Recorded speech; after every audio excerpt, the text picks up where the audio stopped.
So a lot of people don't know this about me, but I've actually been a very shy and insecure person. And I have had problems with my confidence level and my self-esteem throughout the years until last year.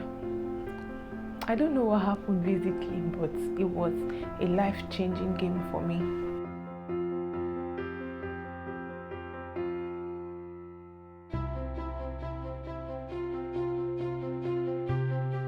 So today I'm going to be talking about my top 5 insecurities. That is the top 5 parts of my body that I am very much insecure about. And this is quite challenging for a lot of people to do. A lot of people have problems talking about their insecurities and their self-esteem issues and how social media portrays how people ought to be and whatnot.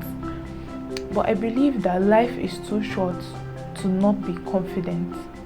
And that is my daily mantra. Whatever you do, wherever you go, please exude confidence in whatever you do. So number 5 will be my toes. I am very insecure about my toes, especially my last 3 toes. I don't know why. I am just so particularly insecure because they are all 3 tiny and they are around the same height. I don't know whether any other person has such cute little tiny toes, but they freak me out sometimes. I just look at my leg and I wonder how tiny they are and why they are all the same length. So I'm very much insecure, or I used to be very much insecure about my toes until one day someone looked at my leg and was like, oh wow, you have very nice looking toes. And I was shocked because to me they didn't look at all nice, but when somebody complimented me, it helped me, so it made me feel more confident about my toes and how they looked. My 4th insecurity will be my boobs, breasts, bobbies, whatever you call them. But yeah, I was very, very particular about my breasts and how they are shaped. I don't know why, I just didn't feel confident looking at them, especially while taking a shower or just looking at them in the mirror. I didn't know how to do that. I felt really insecure about them.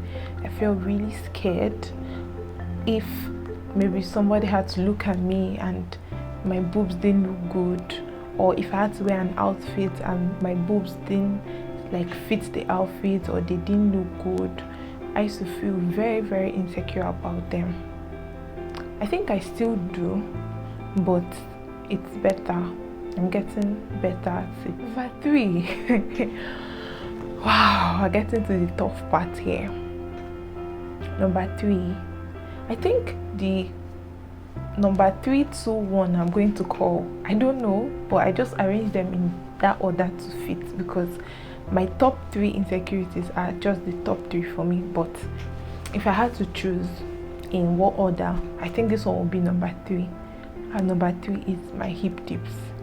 A lot of people don't know what hip dips are, but hip dips are just when your hip has that inward curve, like your hips are not fully formed to give you that hourglass figure, and your hips have that inner shape. I don't know, I might paste a picture. Your hips have that inner shape, and a lot of people actually do have hip dips, and social media or society has made it feel like if you have hip dips, you're not fully formed, or you have a deformity and you don't look good. Bodycon dresses don't look good on you when you have hip dips because your hips are just like this, like there's a K and it's not fully formed. So my hip dips has been a huge insecurity for me, a very, very huge insecurity for me, because I feel like I don't look good in that outfit. I just don't slay that outfit. I have to wear a high waist jeans so that they don't look as bad. Now I read up on hip dips and I heard it was a bone structure thing. It's not like you are deformed or anything like that. It's just because of the way your bone was structured, or the way my bone is structured. to all the other people that have hip dips out there. So growing up, I had always felt like I could do a little bit of underwear modeling. Very, very weird. Very weird. How should I put it? Very weird what somebody wants to be when they grow up.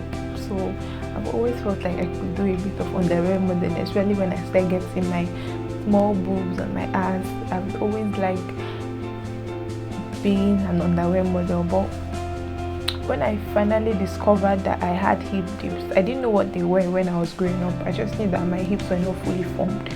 But after reading up on it, and I discovered that I actually had hip dips, and you look at models online and you don't see any one of them with hip dips, especially when you see the size 8 models, which are like single one, and then you see the plus size models with their small waist and their full hips. Then you in the middle, you're not a small size model, you're definitely not a size 8, and you're not a plus size model with the full hips, and you wonder, where do you fit?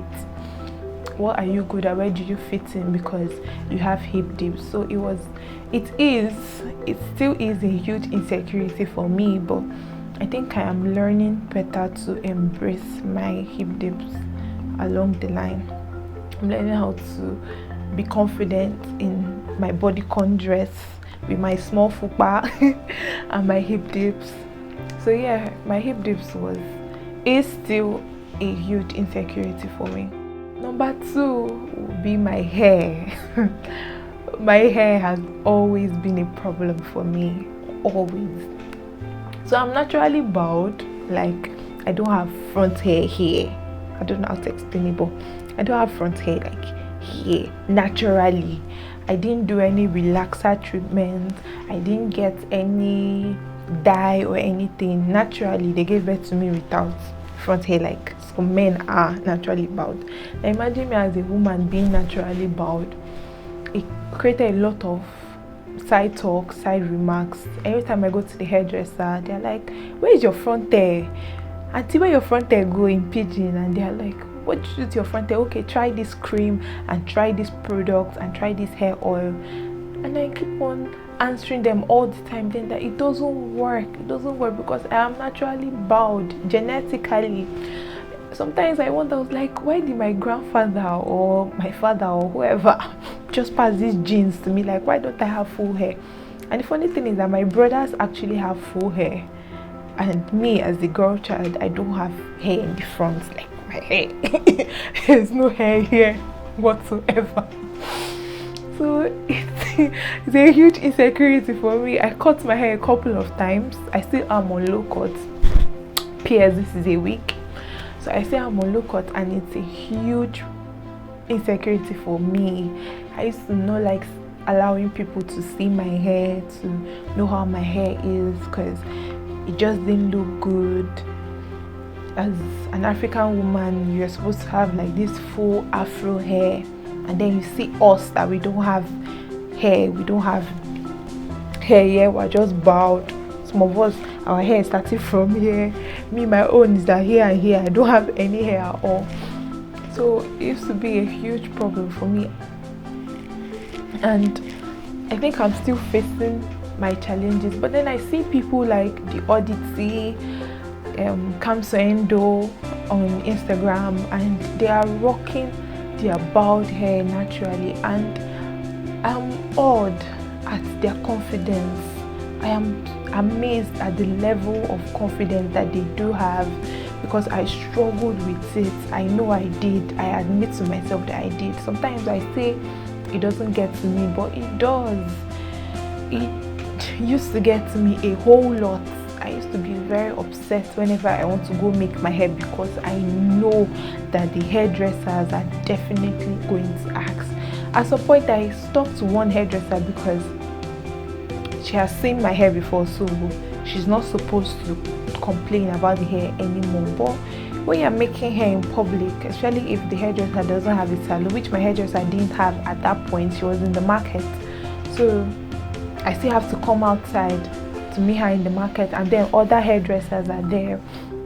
and they're commenting. They're like, auntie, where your hair go? Wait till chop your hair. Be like say you use relaxer. Be like say dye this one and that one.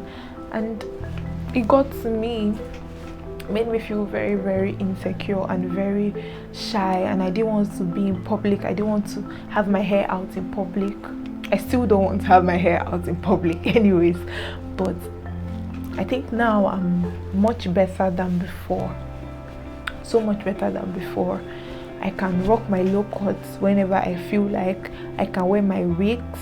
I just miss my braids, that's all. But I think I can still grow my hair now, and I just won't mind because I'm bowed. I was born that way. I can't do anything about it. What can I do? Nothing. So I have to deal with it like that. And I have to stop listening to what other people have to say about me or about my hair or about my hip dips, and I just have to exude my confidence for myself. So yeah, my hair is a huge insecurity for me. The last one, the biggest insecurity for me is my dentition, my teeth.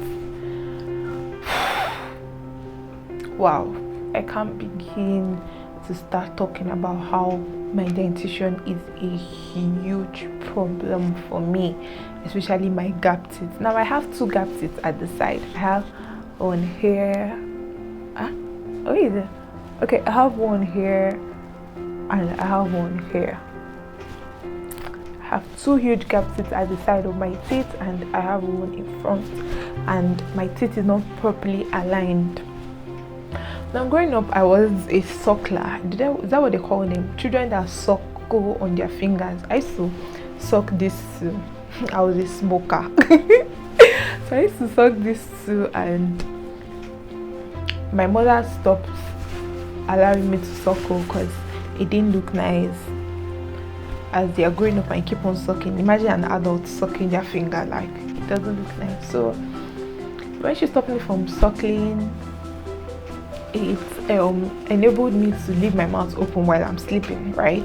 According to what I heard, it's not good to leave your mouth open while you're asleep because the air gets in and it spoils your dentition. I don't know how true that is, but that's what they say in African homes here. So I used to leave my mouth open while I was asleep, and the air got in, and my teeth kept on getting bigger and bigger by the day while growing up. So it was a huge insecurity for me. It still is a huge insecurity for me because I feel like it spoiled my face. It made my face not properly aligned. And then I used to be so scared to fall asleep in public, because if I knew if I fell asleep in public, my mouth would definitely be open while I'm sleeping and everybody would be looking at my teeth. I think once in school I fell asleep during a lecture and someone took a picture of me and posted it on our group chat. Yeah, someone did that. Someone took a picture of me while I was sleeping, my mouth open, teeth and all, and posted it on our WhatsApp group. It was humiliating for me. It was, because everybody was just laughing like, why is she sleeping with her teeth and her mouth and everything? And I was super embarrassed. Like, it got to me, hurt my feelings.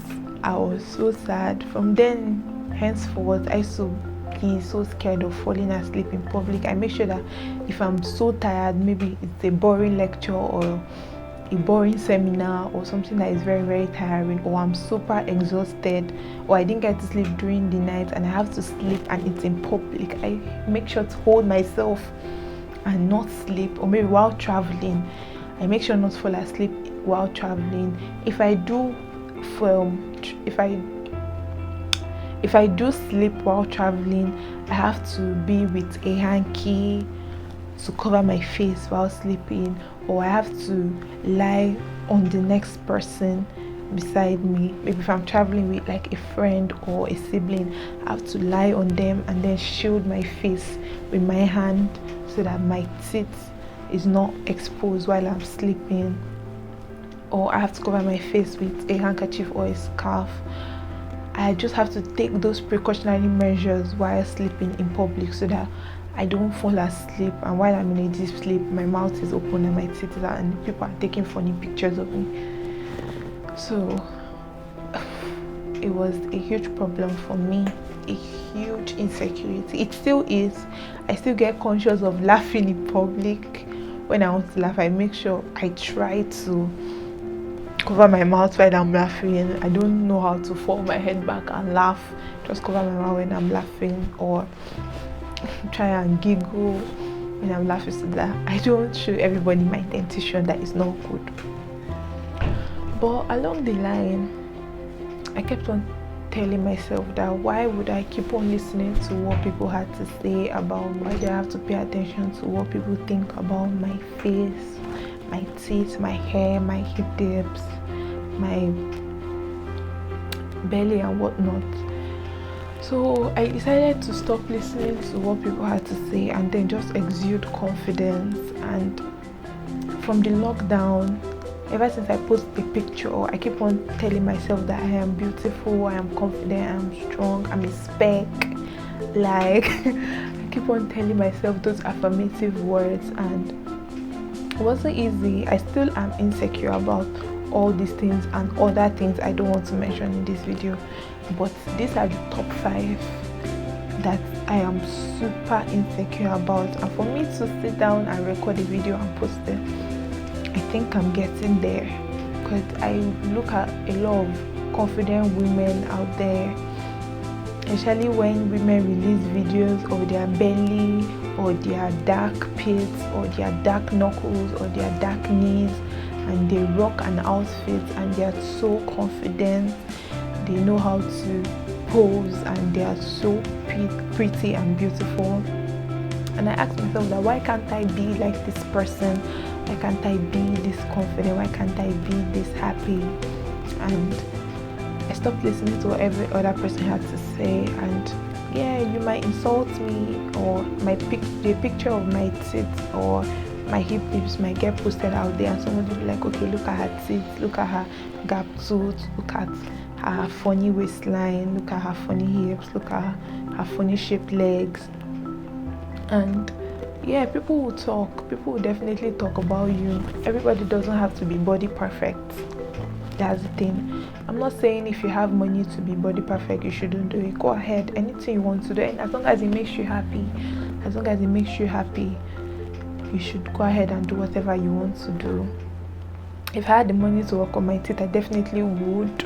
Like, I would work on my teeth, because I know it will make me happier if I have the perfect smile. A lot of people out there are struggling with their self-esteem, and they have a lot of things they are insecure about. So I'm here to let you know that you are not the only one. Everybody is insecure about somebody. Even the most beautiful people on earth are insecure about something about themselves. So yeah, you are not the only person. You're allowed to be insecure. You're allowed to be cautious about your body and how you look.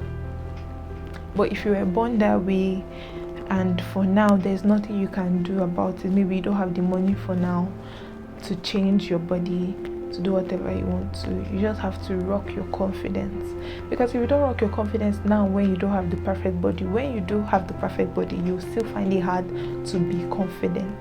So please make sure you do everything in your power to boost your self-esteem, to rock your confidence level, to rock that outfit that you want to wear, no matter how you might look to any other person. As long as you're happy, make sure you do what you want to do and what makes you confident.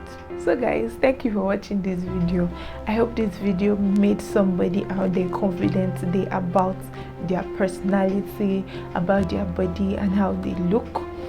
And I hope you are able to learn and rock your body the way you are. So please don't forget to subscribe to my channel. Don't forget to turn on the post notification so you get notified whenever I post. Don't forget to give this video a huge thumbs up, and until next time, bye bye.